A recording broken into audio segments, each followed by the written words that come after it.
Hi friends, நாங்கள் தான் உங்கள் ஜனா சதீஷ். எல்லோரும் எப்படி இருக்கீங்க? இன்றைக்கி செப்டம்பர் 13. ஸோ விஜய் வந்து பிரச்சாரத்துக்காக முதல்ல திருச்சியிலேருந்து தான் ஸ்டார்ட் பண்ணுறோம் அப்படின்னு சொல்லிட்டு தளபதி வந்திருந்தார். ஸோ அதோட வீடியோ தான் இது. நானுமே வந்து தளபதியை பார்க்கணும் அப்படிங்கிறதுக்காக நானுமே ஸ்பாட்டுக்கு போயிருந்தேன். தளபதியை வந்து எனக்கு பிடிக்கும் பார்க்கணும் அப்படிங்கிறத தாண்டி பார்த்தீங்க அப்படின்னா அவர் ஒரு ஆக்டர் அப்படிங்கிறத தாண்டி கட்சிக்குள்ளே வந்திருக்காரு. ஸோ வந்து மக்களுக்கு நல்லது பண்ணுவார் அப்படிங்கிற ஒரு நம்பிக்கையிலேயும் ஒரு ஆர்வத்துலேயுமே எனக்கு வந்து விஜய் பிடிக்கும். அதுதான் வந்து உண்மையான ரீசன் அப்படின்னா இதுதான். ஸோ அதுக்காக தான் நான் வந்து போயிருந்தேன். கரெக்டாக பார்த்தீங்க அப்படின்னா திருச்சி மரக்கடை கிட்ட தான், அந்த எம்ஜிஆர் சிலை கிட்ட தான் வந்து பிரச்சாரம் நடக்குது அப்படிங்கிறதுக்காண்டி எல்லாமே கும்பல் கூடி இருந்தாங்க. நான் போனதுலேயே வந்து ரொம்ப ஒஸ்ட்டான ஒரு எக்ஸ்பீரியன்ஸ் தான் இதுதான் நான் சொல்ல முடியும். ஏன் அப்படின்னு கேட்டிங்கன்னா, ரொம்ப வந்து ஒரு எந்த ஒரு என்ன சொல்கிறது, எந்த ஒரு ப்ரிப்பரேஷனுமே கிடையாதுங்க. எதுவுமே கிடையாது. பாய்ஸு கேர்ள்ஸு 2 பேருமே ஒரே ஸ்பாட்டில் தான் நிற்கிறாங்க. தெரியும் தளபதி வந்து எவ்வளோ பெரிய ஸ்டாரு, அவர் வராரு அப்படிங்கும்போது எவ்வளோ கூட்டம் கூடும் அப்படிங்கிறது வந்து தெரியும். ஆனால் தெரிஞ்சுமே வந்துட்டு ஏன் வந்துட்டு இவ்வளோ எந்த ஒரு அரேஞ்ச்மெண்ட்டுமே இல்லாமல் ஏன் வந்து இருக்காங்க அப்படிங்கிறது எனக்கு தெரியல. பாய்ஸு கேர்ள்ஸ் எல்லாமே ஒன்றுக்குள்ள ஒன்று எல்லாம் போட்டு தள்ளிக்கிட்டு செம்ம கும்பலுங்க. அது வந்து அதுவுமே வந்து அது வர்றது அவ்வளோ கூட்டம் கூடுறதுக்கான ஒரு இடமான்னு கூட சரியா தெரியல. பாய்ஸ் தனியாக கேர்ள்ஸ் தனியாக இந்த மாதிரியாவது ஏதாவது செட்டப் பண்ணி நிற்க வச்சிருக்கலாம். அதையுமே பண்ணவே இல்லை. எல்லாமே ஒன்றுக்குள்ள ஒன்று நிறைய பேர், வயசானவங்க, குழந்தைங்க, வயசான தாத்தா, அம்மா மாதிரி இருக்கவங்க எல்லாருமே அப்படியே மயக்கம் போட்டுலாம் விழுந்துட்டாங்க. ஒரு தண்ணி வசதி எதுவுமே கிடையாது, எதுவுமே இல்லை. ஏன்டப்பா போகணும் அப்படிங்கிற மாதிரி ஆயிடுச்சு. நான் ஏன் இதை வந்து சொல்கிறேன் அப்படின்னா, இதெல்லாம் இருந்திருக்கலாமோன்னு எனக்கு தோணுது. அதனால தான் நான் வந்து சொல்கிறேன். நான் வந்து சேனல் வச்சுருக்கோம். ஸோ வந்து இதை வந்து அப்டேட் பண்ணணும் அப்படிங்கிறதுக்காக நான் வந்து இந்த விஷயத்த வந்து சொல்கிறேன். அதுதான் உண்மை. ஒரு தண்ணி வசதியோ எதுவுமே இல்லைங்க. மூச்சு கூட விட முடியல. அந்த அளவுக்கு கும்பல், அந்த அளவுக்கு ஒரு கண்ட்ரோலே இல்லை. கண்ட்ரோல் பண்ணியிருந்தோம் அப்படின்னா உண்மையிலுமே வந்து எல்லாருமே பொறுமையாக பார்த்துருக்கலாம். அவருமே வந்து நிறைய பேச முடியல அவரால். பார்த்தீங்க அப்படின்னா ஒரு 5 நிமிஷம் 10 நிமிஷம் தான் அவர் பேசியிருப்பாரு. அதுக்கு மேலே அவராலையுமே பேச முடியல.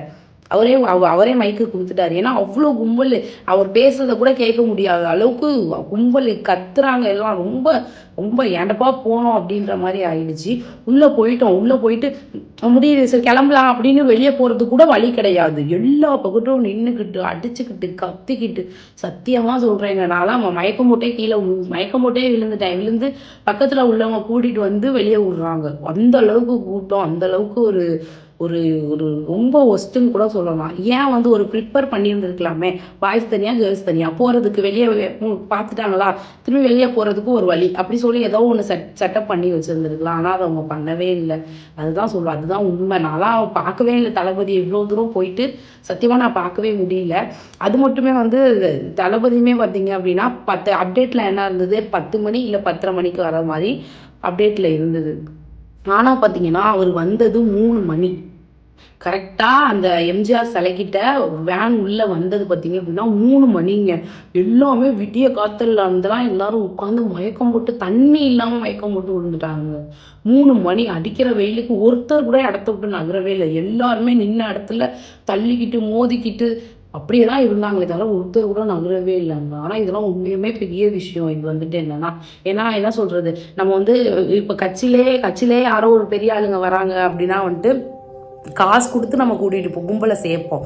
காசு கொடுத்து இவ்வளோ ஒருத்தருக்கு இவ்வளோ 200 300 அப்படின்னு சொல்லி காசு கொடுத்து கூட்டம் சேர்த்துருக்காங்க. அது எல்லாமே இருக்குது.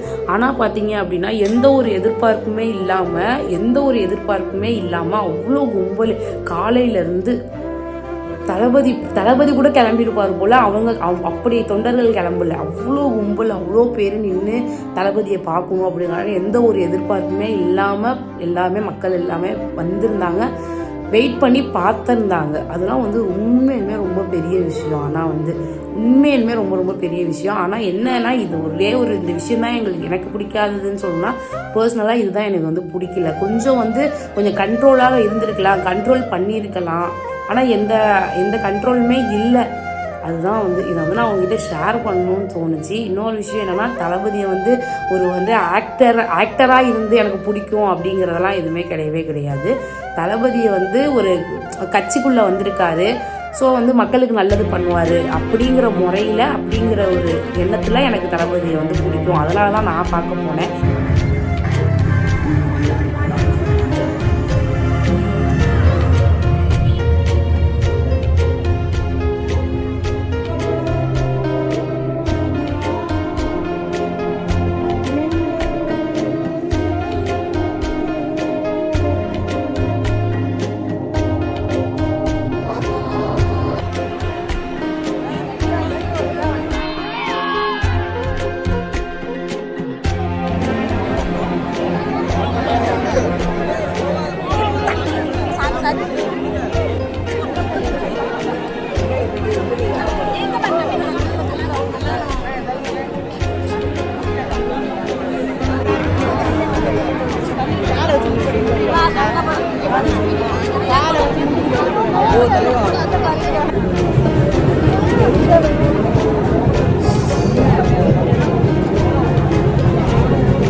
ஆமா